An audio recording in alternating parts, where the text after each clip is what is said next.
Good morning and welcome to another episode of Chasing the Wind. I am Pastor Mark. Let's see how the Spirit is blowing again today. So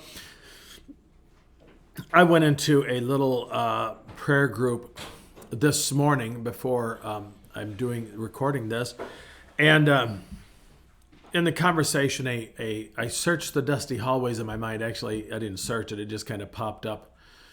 Maybe the algorithms were working today, but I was reminded in sharing with some of my friends that I was praying with this morning a story that happened some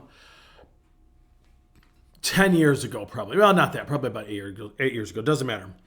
I was in Ohio staying with my niece and nephew, who I stayed with them when I was working on my doctorate.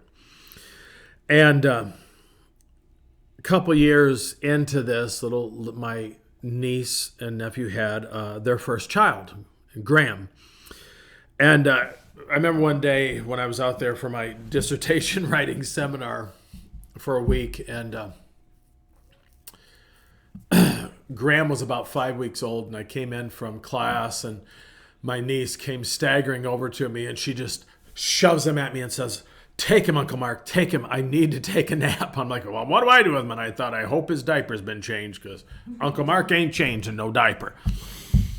So speed that up a couple years, and I'm sitting there, and my niece and nephew had a kind of a long island in their kitchen / dining area, and kind of doubled up a little bit. And so I'm sitting there, and little Graham is sitting next to me. And had a short sleeve shirt. I'm a little bit of a germaphobe, okay? I don't like messes and that sort of thing. And little Graham's sitting there, and he has to sneeze. You know where this is going, Wind Chasers. And I'm sitting to his left, and he does not know to project to the other side where there is nobody, and he goes, achoo.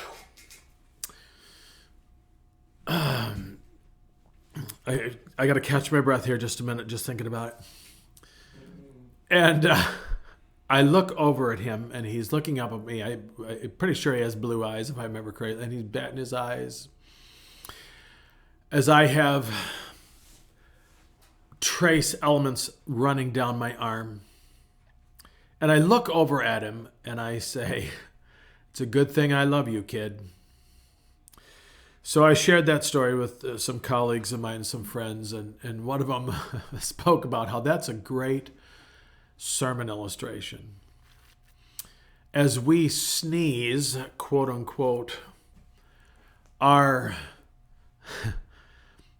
snotty lives all over the Lord, our sinfulness, our unrighteousness, our brokenness, God looks over at us. And in Jesus Christ says to us, "It's a good thing I love you, kid." Aren't you glad that God loves us even when we snot all over him? We snot all over each other. Life can get a little snotty sometimes, can't it? And we can be snots, as the old saying goes. But God so loved the world that he gave his only begotten son. Let me rephrase that. That is not the way that is to be translated, by the way. This is how God loves the world. That he gave his only son, that whosoever believes in him would not die or perish, but have everlasting life. God didn't send his son into the world to condemn the world, but to save the world through him. I do indeed love my great nephew, and we've got good memories. He may not remember them all, but I do. And what I am grateful for today is that God, when I snot all over him, or all over myself sometimes, that he still loves me. And it's a good thing he loves me, because I would be in a heap of trouble if he didn't. So Wind Chasers, a little short one today for you, but maybe just a little encouragement for you. I'm going to let that one sit today with you and give you something to think about. So think about it. That it's a good thing God loves you. And so I'm going to leave it there, Wind Chasers. Keep chasing the wind, because the wind is chasing you. Until next time, I'm Pastor Mark. Grace and peace.